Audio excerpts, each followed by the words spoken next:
I think it's finally having that boldness and that confidence to talk about God and to live a life for God. It's like young adulting goes fast, and this is probably the most amount of freedom that you have. So it is like, how are you managing that freedom?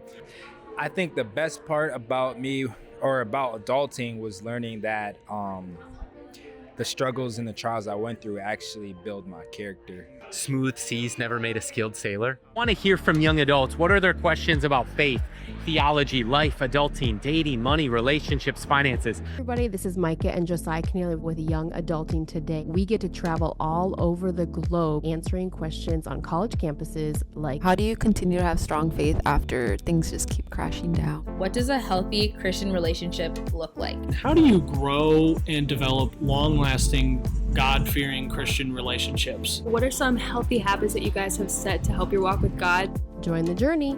Okay, we're at Emmanuel Young Adults. You got to check this out. Service probably ended an hour ago, and there's young adults everywhere, growing in community, worshiping Jesus. It's been an awesome night, and I'm here with some friends. Who am I here with? Kenny Wells. Griffin. Jesse, Yuki.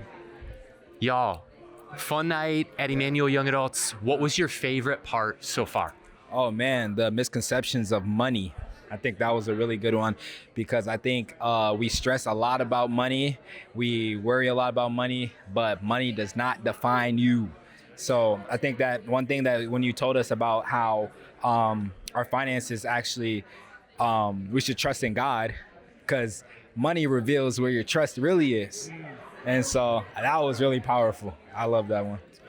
Yo, I think a helpful night, just talking about money, talking about like the misconceptions, money and mankind, and looking at where your treasure is, there your heart is also. Yeah. And so looking at what Jesus taught about money, that it's a poor master, really. You don't want it to be your master, but it is a mirror. Right. And it shows us what is inside.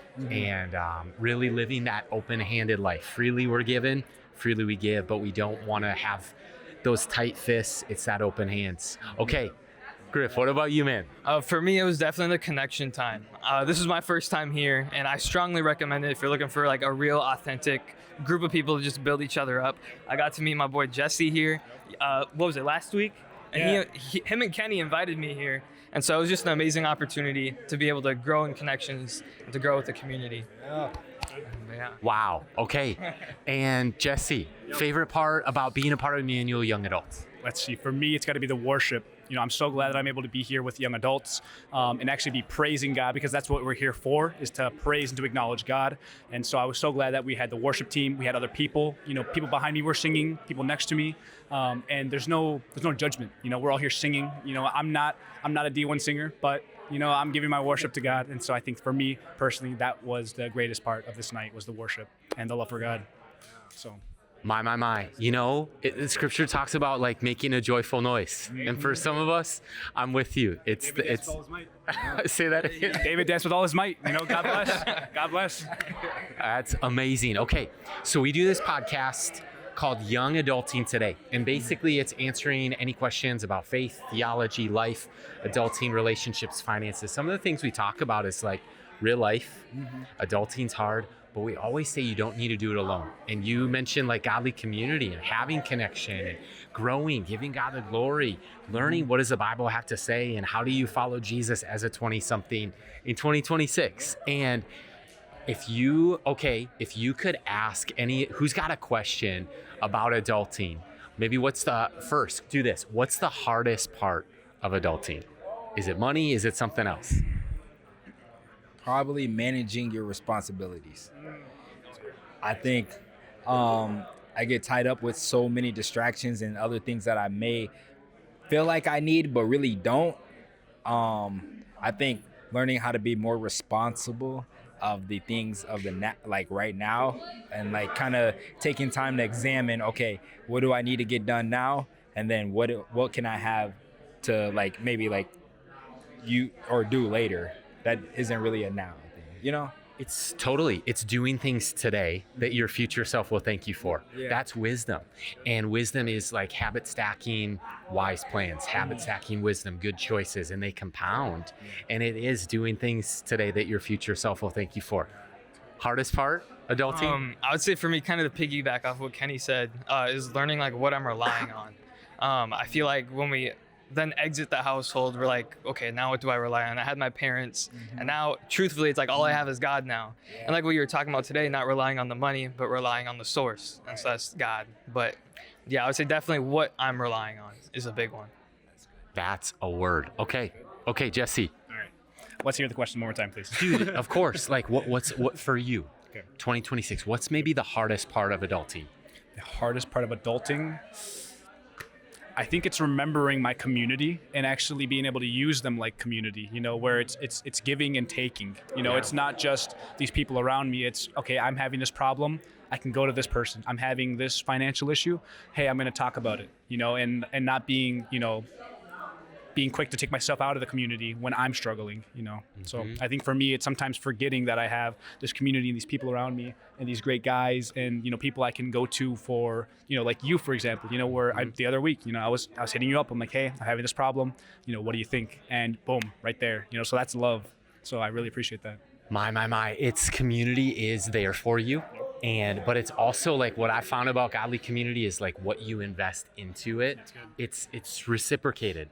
And so if you invest deeply, there's opportunities for people to invest into you in your times of need or vice versa. And you also want to build that network before you need it, whether it's jobs, resumes, community, friends, family. You never know who you're going to work for or who's going to work for you or what. All friendships are going to be for a season, for a reason, or for a lifetime. And okay, best part of adulting. Best part about adulting, I think it's finally having that boldness and that confidence to talk about God and to live a life for God. I feel like back in high school, I went to church, I read my Bible here and there, but the second I was out of it, it was, what I do in some ways doesn't matter to these people around me. I get to do what I want to do, what I need to do. And what I want to do and need to do is have a relationship with Christ, with Jesus, our Savior. So I think for me, it's having that confidence to finally go after what I'm wanting. So for me, I think it's that freedom. And you're bold. Yep. And I'm inspired by it. I appreciate it. Best part of adulting, Griffin. Kind of like what you said, Jesse, the freedom of just like solely, like once you leave that household and you leave that your community that you built up since you were a kid, it's then me trusting in him with just like all my heart and all me, I, not in a selfish way, but just like I now have this relationship with Jesus on my own. And that's something that I really encourage people to do just in general, is have that relationship with him behind closed doors before you go out and spread his name. And so one thing that really helped me was just continuously relying on him, continuously like digging deep into the word and not just having time for him, but making time for him. I love that. That's a bar. Not just having time for him, but making time for him. Can I share, you both brought up freedom. Can I share one of the biggest things? I think a lot of times people in young adulthood, they're single and they're wishing they were married like yesterday, right? And I don't know if you can relate with that or not, but a lot of times people are like, man, what I would say is I think one day you'll look back on life and there'll be a mortgage and there'll be bills to pay and you'll have a spouse and you'll have kids, plenty of people depending on you. But now I've found, at least as in my life, as I look back when I was your age, not that long ago, it's like young adulting goes fast. And this is probably the most amount of freedom that you have. So it is like, how are you managing that freedom? Is it just chilling and like life passing you by, or is it investing and making those wise decisions that you guys are and you're building communities? And it's powerful. Okay, one more. What would you say, Kenny, best part for you about adulting? Mine's gonna be a little different. I think the best part about me or about adulting was learning that the struggles and the trials I went through actually build my character. I think when I became an adult, actually, I've actually experienced life a lot more than what I was in high school and life before. Yep. But now when I've actually gone off to college, you got to realize now you're on your own. So I've been through like a lot of trials and things like that, but I never let those trials define me. So I think that the best part about it was learning that I should have joy. 'Cause it's kind of like what we talked about, I think it was like 2 weeks ago, but it was talking about having joy in the trials and things that are happening. it was just saying like we should just continue to have joy in those trials because those are that's what build character. So that's what I think the best part of about adulting is that when I go through a trial, I don't just beat myself up and stay down, because it's crazy. You think about it, right? Because we all make mistakes, right? But God still calls us righteous, because he says even the righteous will fall 77 times. But it's about, are you going to stay down or are you going to get back up? Get back up. So that's what has always been. So I just think like just continue to get back up and just, let the fire and things like that, knowing that Jesus is with me, but at the same time, build that character and build character development. A word. And I resonate with what you said. It's like skill, like smooth seas never made a skilled sailor. And it's the bumps, the bruises, the scars, the stories that come with it, and looking back at the faithfulness of God, looking back at his grace and his mercy and his kindness. And it is those trials that give us the confidence for the storms that still lie ahead. Y'all, love you. Thanks for being a part of the fam. Yeah. Appreciate you. Of course. Appreciate it. So fun. So fun.